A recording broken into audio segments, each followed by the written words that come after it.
আমার অষ্টম তমের ছাত্রকে আজকে একটি চ্যালেঞ্জিং কাজ দিয়েছি, যে কাজটি হাজার হাজার টেকনিশিয়ান জানে না। এই কাজটি করার জন্য আপনাকে সঠিক গাইডলাইনের প্রয়োজন এবং আপনাকে ডায়াগ্রাম বুঝতে হবে, লেআউট এবং স্কিউরিটি বুঝতে হবে, না হলে আপনি এই কাজটি কখনো করতে পারবেন না।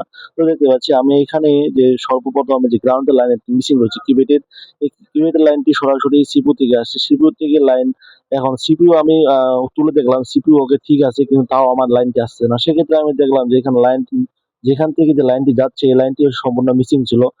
তো এখানে এই কাজটি সম্পন্ন করবে যে আমার অষ্টম তমের ছাত্র। আমার অষ্টম তমের ছাত্র আমার এখানে যে ৬ মাস ট্রেনিং নেয় সেক্ষেত্রে সুপার লেভেলে কাজ করবে।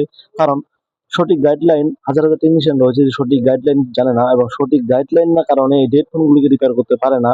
বর্তমান মার্কেটে প্রতারণার শেষ নাই। বর্তমান সময় হচ্ছে ডিসপ্লে লাগায় হাজার টেকনিশিয়ান চলতেছে। কিন্তু ডিসপ্লে লাগায় একদিন হয়তো আপনারা জানেন যে ডিসপ্লে কখনোই নষ্টই হবে না, এমন ডিসপ্লে কোম্পানি তৈরি করতেছে।